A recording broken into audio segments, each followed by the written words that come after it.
Hey everyone, welcome back to Juice Bros Pickleball Podcast. I'm Davin, and this is where my doubles partner Adrian and I talk about the games, tournaments, and everything we're learning along the way in pickleball. So today we're going to talk about pickleball tournaments, why players should try them, and what to expect if you're thinking about entering your first one. So Adrian, before we dive into it, what do you remember most about your first tournament experience? Ooh, yeah. I remember being super nervous, and I think I slept an hour the night before my first tournament, so I was running on fumes. So there's that. Wow. Yeah. So must be a lot of nerves, right? Yeah, I was nervous. Ask my cousin. We were both nervous. Oh, right. That is. Yeah. That is your first tournament. My first tournament was with my cousin. What was your first tournament? I don't remember. Yeah, I think it was the Richmond Green one, outdoor the outdoor thing. First mix tournament, I think. Yeah, that was fun and nerve-wracking because yet it's outdoors and it's not on a properly paved court. It's really on a parking lot with lines at Richmond Green. Yeah, there's a lot of nerves going in. And also it's like, I think it's a 2-5 and under tournament. So it's really my first tournament going in. And, a TLDR is that we got gold. Spoiler alert. Spoiler alert. That also adds to the fun of it. And I think that's what we want to try to get into. Like, what's the difference sort of between playing tournaments and just playing recreational, and why kind of people should do tournaments to kind of level up, kind of test your skills, right? Testing your game under pressure, seeing how your skills would hold up. Yeah. So I guess I'll just jump into a little bit of my background. Yeah. So I played competitive baseball for many years, maybe like 15 years. And then I stopped. And then I was like, I enjoy competing. So tournaments are a way to just get that competition, that itch for competition again. And so it's just, I love competing, and it's just, it's fun to test yourself, and winning's fun too, obviously, but you don't always win. Yeah. So. And for me, like growing up, I never played any sports. Nothing. I'm afraid of competition. And it's like I never got into any sports, like no badminton, no racket sports. Played like rec basketball. But when I was older, I played a little badminton, but never as in like a tournament. So pickleball is my very first going into the competitive scene. And it was nerve-wracking and exhilarating, I have to say. Exhilarating is I never knew I had that fire in me to compete, to really like, let's go, do another point, or the emotional turmoil of losing. It's exciting. It's just up and down. It's a roller coaster, I'd say. Yeah. And I think it also exposes a lot as a player playing in tournaments faster. And as a person. Right, as a person, or any sport, compared to just playing recreational, because, you are now playing for something, playing for the points actually matters. You don't laugh it off. It's like points matters. And at the end of it, hopefully, of course, coming out, getting a gold medal.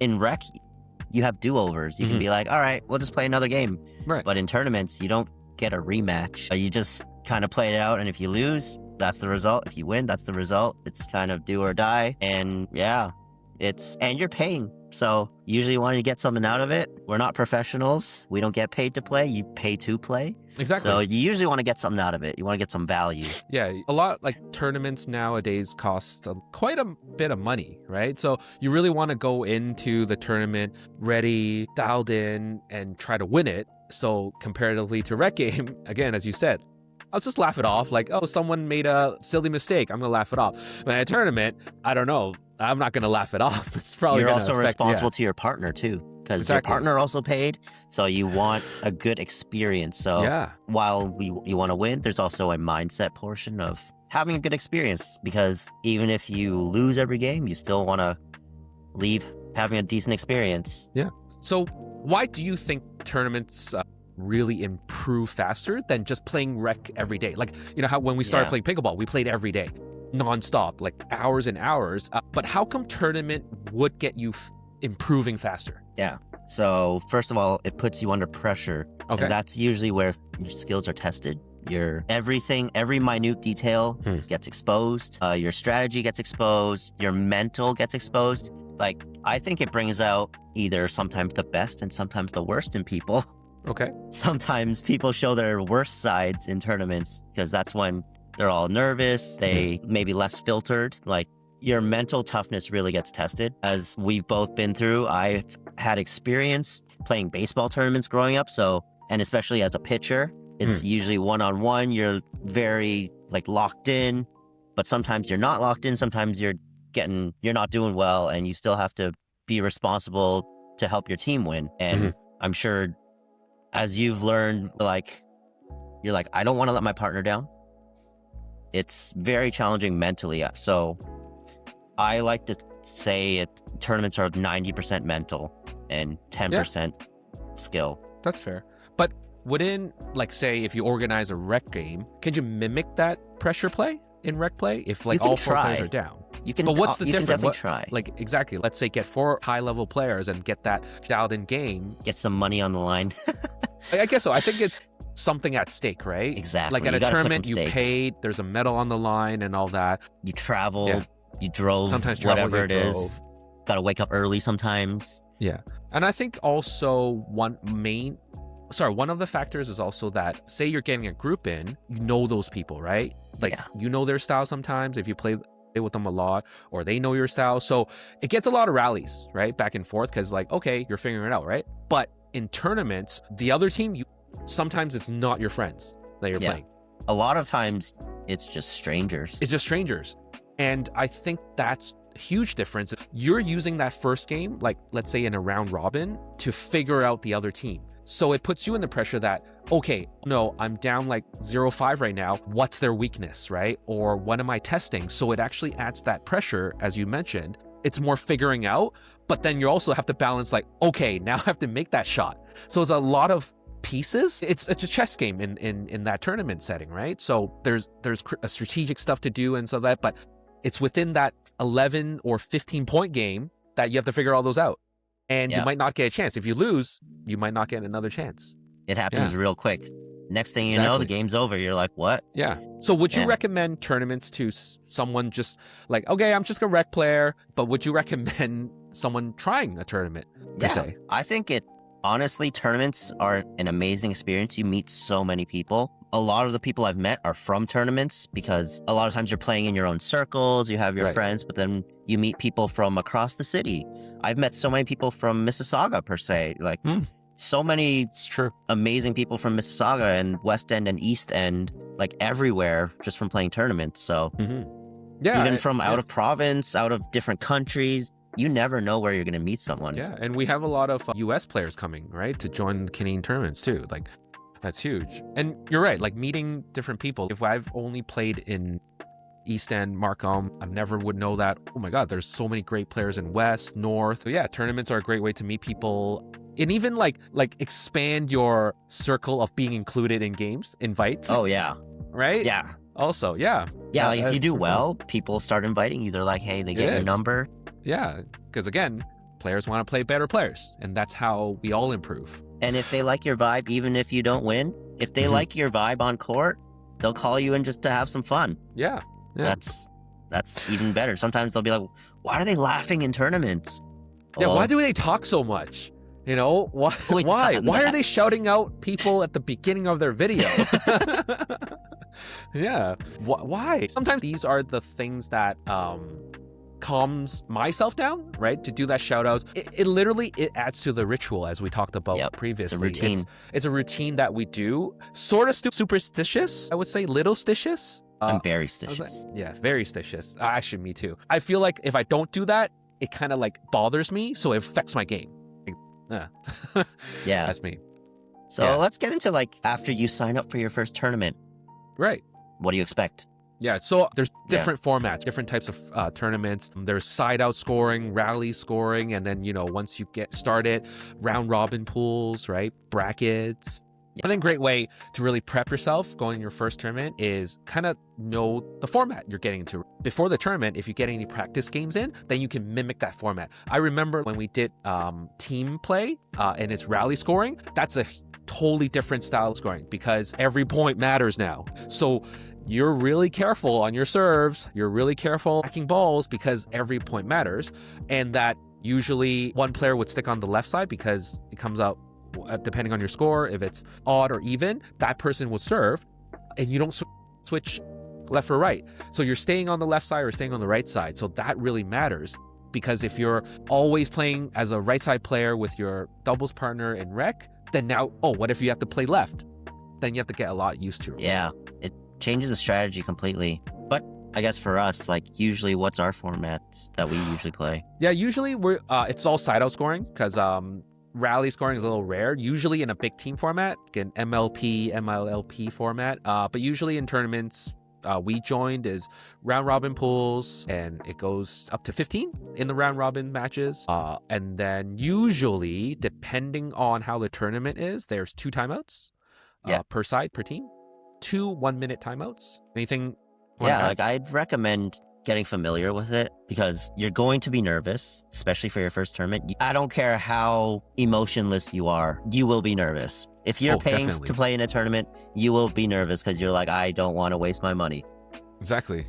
Even someone as experienced growing up playing competitive sports, I still get nervous every tournament. Yeah. And it's not always a bad thing. Like, you just got to accept it. But knowing formats and rules beforehand takes a lot of the overthinking out of just playing.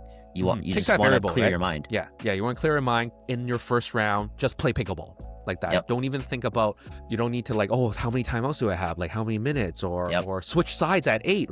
I remember what surprised me the most about is switching sides at 8 or 6, because if it's up to 11, switch sides at 6. If it's up to 15, switch sides at 8. I remember not switching sides. I think it was the first 3-0 tournament and just forgot because like it was intense and everybody was nervous. No one switched sides up until like, it was at 12. And then remember, we have to switch sides. But I think that was too late. And everyone's like, okay, just play it off. But it does make a huge difference. Sometimes there's a side sometimes like the venue itself, right? Sight lines, the wall, where the wall is, where the fence is. Because if you have an audience, if you have fans, an audience, and you're looking there, sometimes it's distracting. So you want to switch side to like, okay, whoever gets A, switch sides, and then you get the good side. Then it actually plays to your favor sometimes. You might want to consider like, you want to end on the good side so that the last 7-8 points, it's a smooth sailing. You don't have to think about not being able to see the ball or distraction of people walking around. So that surprised me. How about you? What surprised me when you played your first format? I guess just figuring out where everything is. So usually check-in procedures, things like that. Like, what do I do? What do I do when I walk in the door? Because it's going to be the first tournament, being the noob. So you're like, who do I talk to? Do I talk to anyone? I'm antisocial. I don't want to talk to anyone. I just want to show up. But usually also, check in. Yeah. And I think big thing is wait time between the matches, especially when you don't have enough courts in a venue that they run the tournaments. I remember one of our tournaments, we waited an hour. Between each game. No, you get off a game, your first game, and you have to wait an hour and a half. You're all cold. I think knowing the rules, like kitchen line, I think some of the thing is because there's no ref. Usually there's no ref in the round robins, so you have to really call out the kick faults and everything. Not everyone has perfect eyesight. So exactly, and there's a lot of controversy of calling balls out, right? And arguing about it, but it's usually the other teams say into it, right? If you hit a ball and it seamed in and they called it out, the other team, it's their call. We've seen people argue and get a ref in that. But again, personally, I think, you know what? Brush it off, shake it off, and just play the next point, well. Yeah, it's out of your control, honestly. It is out of your control because there's no referee. Even if there was a referee, they might not be able to see it. So they'll stick with the out call and then, okay, so what do? You're frustrated. So I would say, personally, advice to just, okay, whatever, shake it off, talk to your partner. Okay, next one, right? Yeah. And that's what we do to each other too. Yep. So yeah. And I think it's important, especially on your first tournament, because you're going to be nervous, to try and have fun. Yeah. You're in this to have fun, have a good experience. I don't know if it works for everyone. Sometimes just being like, all right, worst case scenario, we lose every game, but I'm going to have fun losing every game. Exactly. It's not always the best mindset. It's not ideal. But sometimes it works because it's like, hey, it's pickleball. There are worse things to happen to you in the world. Worst case scenario, I lose every game, but if I'm going to lose every game, I'm going to have fun doing it. Yeah, I think when we're not doing well in a tournament, and by like round 2, round 3, we kind of like laugh it out. Oh well, we're just gonna have fun now. We're We gonna actually play do for better. ego. Yeah, and yeah, it's for ego, and we actually do better. And We actually win pride. that like last round soaringly. Yeah, it's we crazy. sometimes destroy the last round against a Yeah. team that we probably shouldn't be beating. Yeah, and then because we're just adding fun, we're like, okay. And I Relaxed. remember I used to say like, okay, you know what? Let's just play like rec. Yeah. Because during rec, again, why tournaments are really different is that rec, there's no stress. Shouldn't be any stress because you're really having fun in rec, right? You're testing stuff, you're having fun with your friends. So for me to say that, okay, let's play like rec, I'm just reminding myself I should just have fun, It's just pickleball, right? Not losing anything, it's just losing a match. And I'm glad I'm playing pickleball, so let's want to have fun with it. Yep. Might as well have fun. That's the most important thing. A lot of people, especially in your first tournament, forget that fact. Exactly. And they get stressed and everybody's tilted and just makes the whole experience actually makes the whole tournament experience not well. Especially if it's first time partners, make some mistakes, you go to a tournament, and that's how long partnerships develop, right? You do your first tournament, okay, you know what? Just play it out. Doesn't go well, oh well, then get together, be honest with each other, like, mistakes, what's improving or what's done well between them. But maybe everybody needs to work on their shots, but their communication between you two is amazing. Yeah. So work on Learn that, the vibes. highlight that. Just Yeah, the there for vibes was great. Vibes. Vibes, right? Yeah, which is great. And then the only thing you guys maybe need to work on is shots. Add some drills in, play a little bit more, focus that on rec game, play just this particular shot, and work on it and enter a second tournament. Keep doing it. Don't give up. Yep, keep at it. Yeah, like we have ours ups and downs. Like we don't win every tournament, of course. But when we win it, we're like, yes, it's a great win because we won it together. Yeah. We're going to split this as a part 2 series because tournaments are very long. Our last topic, a good one, is common first tournament mistakes. For example, like not warming up properly. Sleeping the night before. Exactly. Yeah. Why not warming up properly? I would say is because a lot of times there's no free courts, right? That's true. And when there's a free court, it's already your first match. And if it's your first game, usually it's 5-minute warm up, and then every other game is 2-minute warm up. So a 5-minute warm up is not enough. Yeah, I would say to get your body warm, do get some everything, your stretches. shots. So let me ask you, Adrian, in 5 minutes, what's a good warm up that you can get your mind into? Actually, even before we get to that, I have my pre-tournament routine. Okay. I have a whole routine. Okay. As I said, I'm very stitious. Yeah. I have a playlist where I have my favorite songs, my favorite hype songs that I listen to. This playlist is the perfect amount of time for driving to a tournament. Nice. My playlist, it's very specific. It's around 30 minutes. Because that's usually the amount of time it takes to drive to a tournament. And so I listen to that playlist and I'm just jamming out. Sometimes when I even get to the venue, I'm going to keep jamming out in my car for a couple minutes and kind of center myself, get a little focused, but also jam out because why not? And yeah, so my pre-tournament routine is usually that use the washroom. Don't forget to use the washroom. That's very important. Because I'm usually nervous, especially on my first tournament, I was very nervous. I just went to the washroom, just dry heaved, and I was like so nervous. I was like, oh, you wouldn't even know. But yeah, so try and get the nerves out. Do whatever you gotta do within reason. Yeah, and yeah, routine is really good. Like my pre-tournament routine was a Tim Hortons chocolate chip muffin. That was my routine. Like I have to have it every tournament because, again, superstitious and all that. Now a little different, but yeah, before that it was that muffin. And I think I try not to listen to anything pickleball related during the day of the tournament or even like the night before. I remember I did it once and it got me thinking a lot more. Messed up your game? Yeah, messed up my game and maybe just all of a sudden trying this new thing I saw. I've done that. Which is horrible. I think as you said, you having a playlist that's not pickleball related, having your own vibe, having tunes, like tune into that, tune out the pickleball, first, and then coming back in the game, I think it really helps. One thing with my playlist, it's a mix of hype songs and maybe one or two more calmer songs because you can't get too hyped. If you get too hyped, you're going to be like jittery. Yeah. So you gotta have a balance. Yeah. You gotta calm those nerves. Hype those nerves and calm those nerves. Yep. Right? Get ready for that roller coaster by having the roller coaster in the car. Yeah. And one of the things I do is I wear a Apple Watch, and I usually take off my watch is because like a lot of times it vibrates because of notifications and stuff, and it's the worst. Like if you're hitting like, let's say a TUI, and for me, watch vibrates, my gosh. Anxiety. It hits. Like it's either I'm thinking, who's messaging me at that time, or what's going on? Is there an emergency? And I'm not making that shot. So I tend to like just remove all that distraction, leave it in my bag, and just focusing on the game. I think I know some people who have headphones, they just put in their headphones while they're warming up just to get in the zone. Yeah, just to get in the zone. If it works for you. To dial out the noise, right? Yeah. Also, like the crowd, because it does get crowded. So, and there's a lot of things going on. A lot of people screaming, you know, if they start first their bracket, there's a lot of screaming if they win a point. So it might affect your shot, right? Or warming up. So, and yeah, tune it out. So warm up routine, let's get into. For me, what really works is, of course, soft game, start with the cooperative thinking. I think to just warm that soft game up. If it's short on time, I would do hands, like back and forth, volley hands. Get the eyes warmed up. Get the eyes warmed up.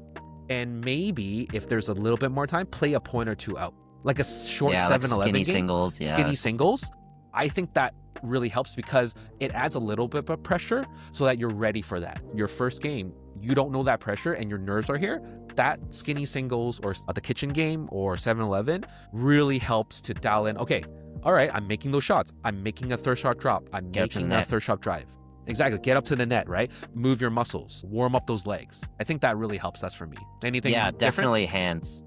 Right? For me, I think it's really important to get the eyes warmed up because especially with hands, like fast moving object, gotta track the ball, especially when you're coming in cold. Like even if you don't have time, get the eyes warm and hopefully the rest will follow. Yeah. Because like tracking, like especially if the tournament is bright and early at 8 a.m.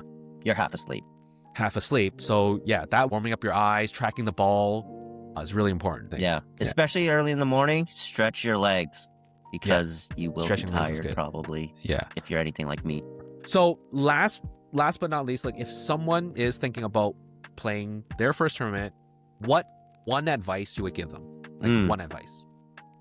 Probably have fun. And have fun, right? It is cliche, but it's also very difficult. It's not as easy as you might think. Obviously, everyone's like say have fun, but when the pressure's on, it's very difficult to have fun because things are happening. Points are happening, you're tight, you're stressed, you have your partner, you're dealing with two other people on the other court, they might be maniacs, they might be screaming in your face after every point.